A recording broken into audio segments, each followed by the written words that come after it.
Now, tensions between India and Pakistan are spiraling after the deadliest attack on civilians in Kashmir in decades. Gunmen killed 26 tourists near Pahalgam this week. India blames Pakistan, backed by militants, and Pakistan has denied it. Now troops are exchanging fire across the disputed border.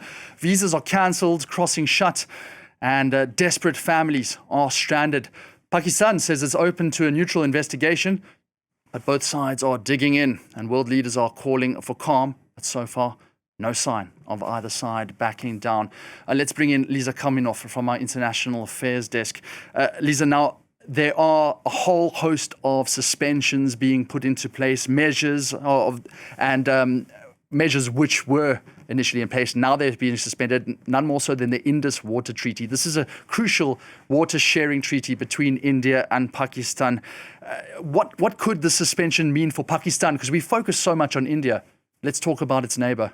Well, Jean-Emile, it's a big power move from India because Pakistan relies entirely on the water coming from the western rivers of the Indus Basin for its irrigation and agriculture. In fact, some 80% of its agriculture is reliant on this water, and it doesn't have any other alternative water sources. And by nature, it's a very arid country with little rainfall, just under 250 millimeters per year, and it's been battling with acute water shortages. So the suspension of this water treaty could endanger its food security, its agricultural output, and its economic stability. It's important to note that the agriculture sector of Pakistan is still an industry which contributes to 1/4 of the country's GDP.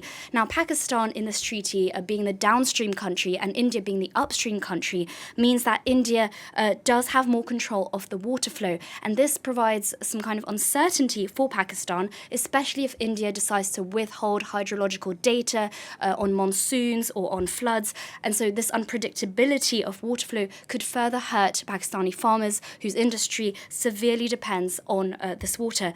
And it's important to remember it's the first time in 65 years that this treaty is suspended. Up until now, it was a big symbol of cooperation between the two countries, which have endured a lot of conflicts and tensions. So the move has angered Pakistan, which responded saying that any disruption to water supply would be considered as an act of war. However, it is important to note that although India has an advantage of being upstream, it does not have the infrastructure to completely stop the flow of water nor divert it from Pakistan. And on top of that, there is a third player in the region, an ally of Pakistan, who is found more upstream than India and is the source of the Indus River, and that is China. Now, it is not clear if China will react to India's decision to suspend the water sharing treaty, but it has in the past, claiming that it was constructing dams, blocked a key tributary called the Yarlung Tsanpo, which originates in the Himalayas, flows through China and goes into India, where it turns into the Brahmaputra River.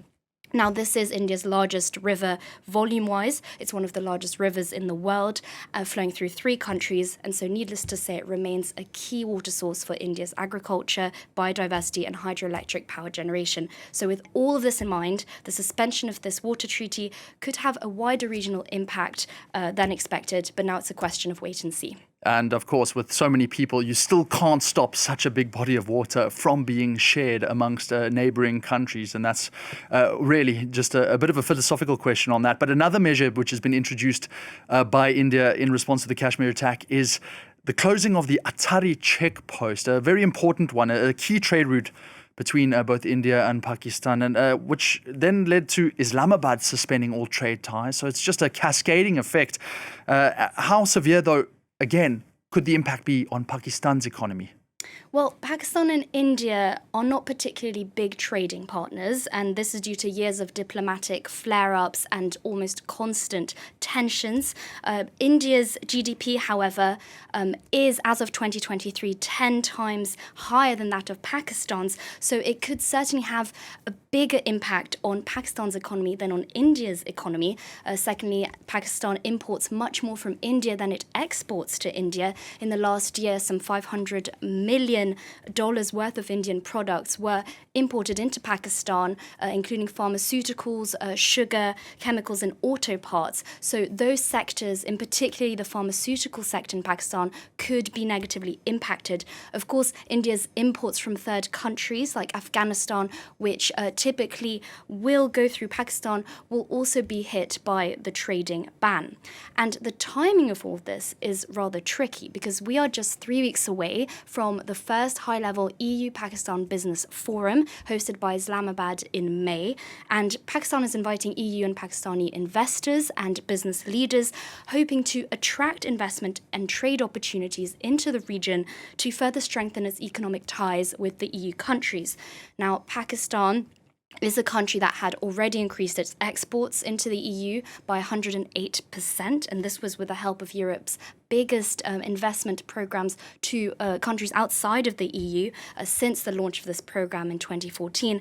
But this forum is now a step further. It's an initiative that's been months in the making, and it's important for Pakistan, which is a country that wants to emerge as an appealing market and a strong trade partner for the EU in this region. So as a result, this recent suspension of all trade ties between the two countries and the increasing tensions between the two countries following this Kashmir attack, we could find that Pakistan goes back to square one just as the country is finding its footing.